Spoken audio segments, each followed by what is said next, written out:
अब हमारा वंश कैसे चलेगा, अब हमारा वंश कैसे चलेगा, अब हमारा वंश कैसे चलेगा। जब इनकी रोने की आवाज रोज रोज की गूंजी तो जा करके वो महाराज वेद व्यास के कानों में पहुंच गई आवाज।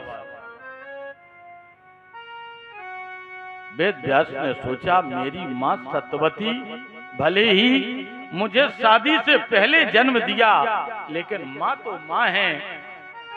वेद व्यास ने मन में सोचा अपनी मां के यहाँ चलना चाहिए। एक दिन माता सत्यवती रो रही थी। पितामह भीष्म ने बहुत समझाया, मैया धीरज रखो, धीरज रखो। बेटा धीरज रखे तो कैसे रखें, अगर तुम चाहो तो मैं धीरज रख सकती हूँ। पितामह भीष्म ने कहा, मैया आखिर हमें क्या करना पड़ेगा जो तुम्हें धीरज आ जाएगा। बेटा दो बहुओं में से किसी एक बहू के साथ में शादी कर लो, एक को केवल संतान हो जाए, हमारा वंश चल जाए, बस हमें इसके बाद कोई परवाह नहीं। भीष्म पितामह ने कहा, मैया एक बात सुनो, हमने उस दिन भी कहा था कि सूर हो गए आर मलयागर सो, फिर आन के पाछे पैर। छत्री एक बार अपने मुख से बात निकाल दे, जान चली जाएगी, लेकिन फिर उसकी बात नहीं जाएगी। दूसरी बात मैया, हम तुम्हारी बात को रखने के लिए अपनी बात को हटा भी लेते, लेकिन जिनके साथ में तुम ब्याह करने की कह रही हो, ये हमारे दोनों छोटे भाइयों की पत्नियां हैं, ये हमारी बहुएं हैं, हम इनके जेठ हैं। और जेठ बहुओं के अंग प्रत्यंग को देखता नहीं है, और तुम कह रही हो कि इनके साथ में शादी कर लो, ये कदाचित असंभव है, जा सकती होती। भीष्म ने तो अपना निर्णय आखिरी दे दिया। माता सत्यवती दुखी होकर के बैठी थी। उसी समय वेद व्यास जी आ गए। वेद व्यास जी ने माता सत्यवती को प्रणाम किया। सत्यवती ने पूछ दिया कि यूयम बदनावनाथ तोयम किम नाम धेया, कौन हो। व्यास जी ने बताया, अरे पुत्र तुदीय जातो, अरे मम मातरो कृति। ए माँ, मैं तुम्हारा बेटा हूं, तू मेरी मैया है। अरे हमारे बेटे तो दो थे, चित्रांगद विचित्रवीर। एक गंगा के पुत्र भीष्म हैं, तुम हमारे कहां से बेटा होगे। व्यास जी ने पूरी कथा बताई। शादी से पहले पराशर ऋषि जी के द्वारा तुम्हारे अंतःकरण में गर्भ रहा। लोक लज्जा को बचाने के लिए तुमने एक पिटारे में बंद करके हमें नदी में बहा दिया। मैं उसी पिटारे में बंद रहने वाला बालक वेद व्यास हूं। माता सत्यवती परम प्रसन्न हो गई। कम से कम अगर हमारे दोनों बेटे मर गए हैं, गंगा के पुत्र भीष्म शादी नहीं कर रहे हैं, तो हमारा एक बेटा व्यास आ गया है। अब तो हमारे खानदान की नींव चल जाएगी। माता सत्यवती ने कहा, बेटा एक काम कर लो। बोले क्या। बोले दो बहुएं हैं अंबे अंबाल के, इनके साथ में ब्याह कर लो। बोले माँ, हमारा सिद्धांत है। गोस्वामी तुलसीदास जी महाराज कहते, बोले जननी समोजा न परना,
हे माँ, हमारा सिद्धांत है हम एक नारी व्रत करते हैं, हमारा ब्याह हो चुका है, हमारी शादी हो चुकी है, हम विवाह नहीं करेंगे। वो किसके साथ में ब्याह कराना चाहती हो? बेटा, तुम्हारे 2 छोटे भाई खत्म हो गए हैं, उनकी पत्नियों को कोई संतान नहीं है, इसलिए हम चाहते हैं उन दोनों के साथ में तुम शादी ब्याह कर लो, संतान की उत्पत्ति हो जाए, हमारा वंश चल जाए, बस फिर हमें कोई परवाह नहीं। व्यास जी ने कहा, मैया, हम तुम्हारे बड़े बेटे हैं, वो हमारी बहुएं हुई, वो बहुओं से शादी करना तो ठीक, हम बहुओं की तरफ कुदृष्टि से देख भी नहीं सकते हैं। माता सत्यवती ज्यादा गिड़गिड़ाई, ज्यादा दुखी हुई, तो व्यास जी को रहम आ गया, दया आ गई। व्यास जी ने कहा, मैया, अगर तुम्हें वंश की परंपरा चलाने की बड़ी उत्सुकता है तो तुम्हारा वंश चल जाएगा, बशर्ते मैं शादी ब्याह किसी के साथ में नहीं करूंगा। बेटा, फिर वंश कैसे चलेगा? माँ, अगर तुम चाहती हो कि हमारी बहुओं को संतान की प्राप्ति हो जाए, तुम एक बार अपनी दोनों बहुओं को हमारे सामने से निर्वस्त्र करके निकाल दो, तुम्हारी दोनों बहुओं को गर्भ रहेगा और ठीक 9 महीने के बाद में संतान की प्राप्ति होगी। देवी सत्यवती ने सोचा, हमारे बेटे में इतना तेज कि निर्वस्त्र होकर के केवल हमारा बेटा देख दे, हमारी बहुएं गर्भवती हो जाएंगी। हाँ, देवी सत्यवती अपने दोनों बहुओं के पास अम्बे अम्बालके के पास गईं। बेटा, अपने जेठ दादाजी के सामने निर्वस्त्र होकर के बिना वस्त्रों के निकल जाओ, तुम्हें गर्भ रह जाएगा, अपना वंश चल जाएगा। दोनों बहुओं ने कहा, सासू मैया, तुम्हारा दिमाग खराब तो नहीं हो गया है? जेठ दादा के सामने बहुएं घूंघट खोल के नहीं निकलती हैं और तुम कह रही हो बिना वस्त्रों के निकल जाओ, जाओ, हमें नहीं चाहिए ऐसी संतान। जब सास मैया ज्यादा गिड़गिड़ाई, स्वार्थ था इनका, तो बेचारी दोनों की दोनों बहुएं तैयार हो गईं। ठीक है सासू मैया, अगर तुम कह रही हो तो हम अपने जेठ दादाजी के सामने निर्वस्त्र होकर के निकल जाएंगे। बड़ी बहू अम्बे महाराज निकलने के लिए तैयार हुई। हृदय से डर लग रहा कि मैं निर्वस्त्र होकर के अपने जेठ दादाजी के सामने कैसे निकलूं। जैसे महाराज व्यास जी महाराज कुर्सी पर बैठे हैं, तो बड़ी बहू जैसे ही निर्वस्त्र होकर के कपड़े उतारे और व्यास जी के सामने से निकलने लगी, तो उसको लाज महसूस अपने आप में भई कि हमें भले ही हमारे दादाजी देख लें, लेकिन कम से कम मैं तो न देखूं। तो बड़ी बहू अम्बे ने महाराज निकलते समय अपनी दोनों आंखों पे उंगली रख ली और निकल गई आंख बंद करके, जल्दी दौड़ करके। व्यास जी ने देखा अपनी बड़ी बहू को, मां, पुत्रः तुदीय जातम तम ज्येष्ठ पुत्रई, तुम्हारी बड़ी बहू को बेटा तो होगा लेकिन अंधा होगा, क्योंकि ध्याने ध्याने तद्रूपता लक्षण गर्भ में ही डाले जाते हैं। बेटा क्यों? तुम्हारी बड़ी बहू जब मेरे सामने से निकली, पूरा शरीर तो ठीक, लेकिन उसने अपनी आंखें बंद कर ली थी, इसलिए इसका बेटा भी अंधा ही होगा। बेटा तो होगा लेकिन अंधा होगा। सत्यवती ने सोचा, जैसे ही संतान भई जैसे ही ना भई, अब अंधरा लड़का होवे का मतलब है? भगत जी तुम ना सोचिए। दूसरी बहू से कहा, बेटा तुम निकल जाओ, लेकिन तुम ऐसी गलती बिल्कुल मत करना जैसी तुम्हारी जेठानी ने की। बड़ी बहू छोटी बहू ने कहा, ठीक है नहीं करे। उसने कपड़े उतारे, वो कपड़े उतार करके पूरे शरीर में पीली मिट्टी लगाई। बेचारी ये भी डर रही थी, लोक लज्जा। अपने दादाजी के सामने से निकली। व्यास जी ने जैसे ही देखा माँ, तुम्हारी छोटी बहू के गर्भ से संतान तो होगी, लेकिन ये पांडु रोगी होगी जीवन पर्यंत। ऐसा रोग है ये कि महाराज जिसका कोई इलाज नहीं, पांडु रोग। सत्यवती ने सोची, दो ही लड़कन की संतान है, दो ही बहुमन की संतान है, बेकार ही। जो दासी आई थी, दासी पांव दाबे वाली, उससे कहा अब तू ही निकल जा कम से कम। दासी बोली ठीक है, हम निकले जा रहे। अब दासियन के काय की शर्म, बे तो दासी तो दासी।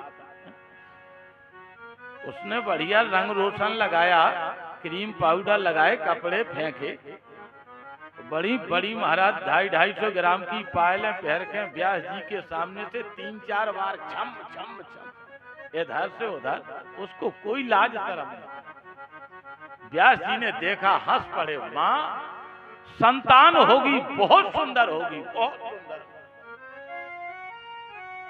समय बीता, 9 महीने के बाद जब बड़ी बहू की संतान हुई, उस रानी के गर्भ से महाराज धृतराष्ट्र का जन्म हुआ। दूसरी जो छोटी रानी थी, जो मिट्टी लगा करके गई थी, उससे महाराज पांडु का जन्म हुआ। और जो सबसे छोटी दासी थी, जो 4 बार छम छम करके, दासी के गर्भ से महाराज भक्तराज विदुर जी का पदार्पण हुआ। विदुर जी जन्मे, जो महाराज भगवत भक्ति की मिसाल बन गए, जिनके यहाँ स्वयं भगवान बिना निमंत्रण के, बिना बुलवा के, अरे पाहुना बन के आ गए, अरे विदुर जी के द्वार पाहुना।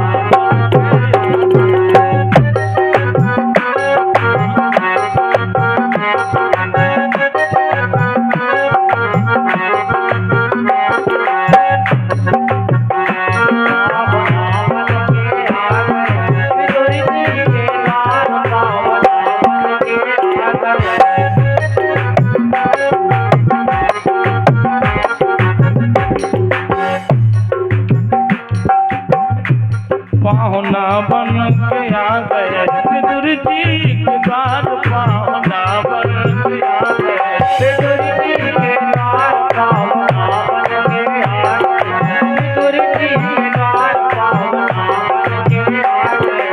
ऐसी भक्ति की मिसाल महाराज श्री विदुर जी बन गए। देवी विदुरानी तो भगवान को कभी बुलाती नहीं, भगवान बिना बुलवा के, बिना निमंत्रण के। विदुर जी घर पे नहीं थे, भगवान आए। काकी विदुरानी स्नान कर रही थी, आधे पूरे वस्त्र पहन करके। भगवान ने पहुंच करके साकर बजाई, फाटक बंद थे। कुंजी बजाई, दरवाजा खटखटाया, कुंजी बजाई, दरवाजा खटखटाया।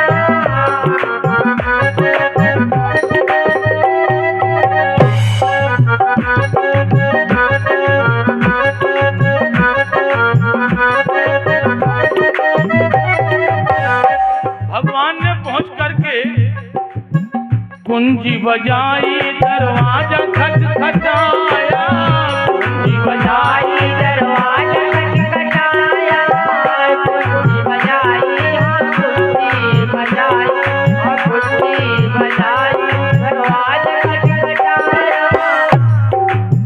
विदुरानी स्नान कर रही थी, अंदर से बोली। विदुरानी बोली, अजी कौन आया?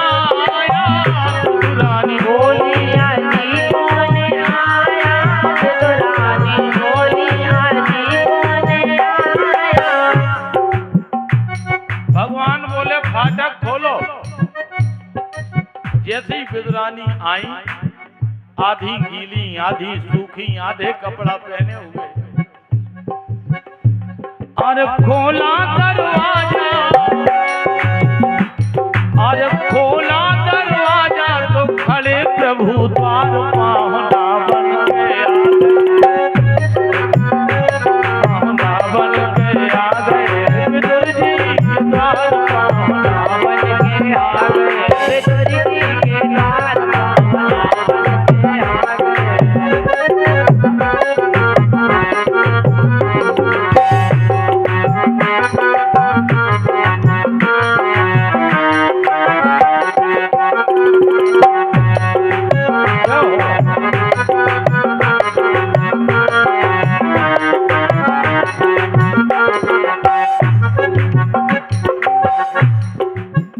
भगवान बोले काकी बहुत भूख लगी थी।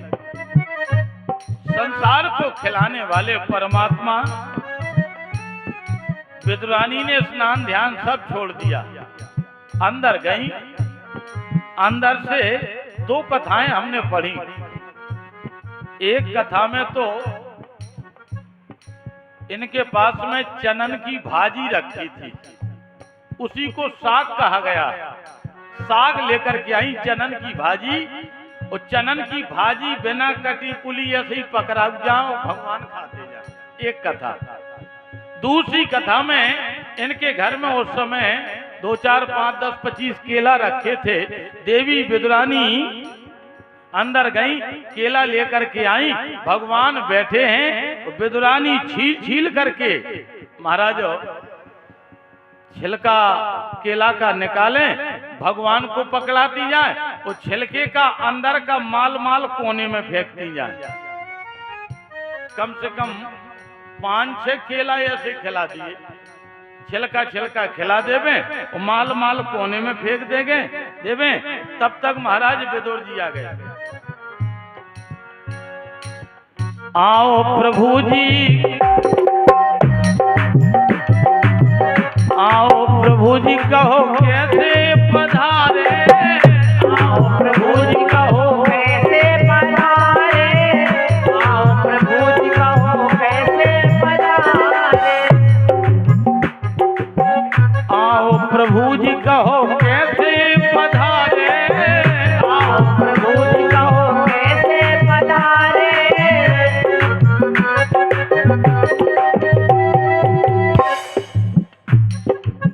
धन हुई कुटिया धन भाग है हमारे, धन हुई कुटिया धन भाग है हमारे, धन हुई कुटिया धन भाग है हमारे।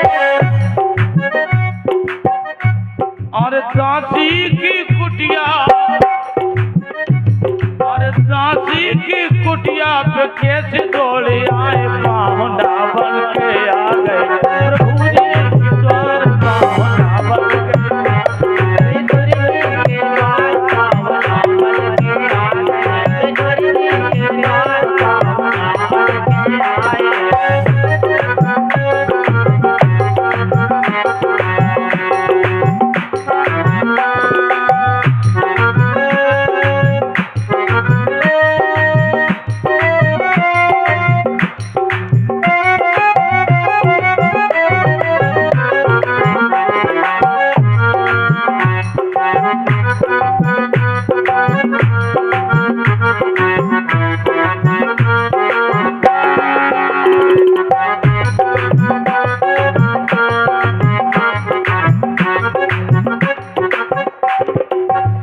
पाहुना बन के आ गए विदुर जी दुकान, पाहुना बन के आ गए विदुर जी आ गए विदुर जी के द्वार, पाहुना बन के आ गए विदुर जी के द्वार। ऐसे महाराज विदुरानी के गर्भ से दासी पुत्र विदुर का जन्म हुआ। ये 3 संतानों का जन्म होगा, प्रादुर्भाव होगा। महाराज श्री व्यास जी की दृष्टि के अंतर्गत आज यहाँ से महाराज शांतनु वंश चला है। अब इसके आगे तो महाभारत की कथा अनंत तक है। बस अब इस कथा को आगे ज्यादा नहीं बढ़ाया जाएगा। हमारे कहने का तात्पर्य केवल ये है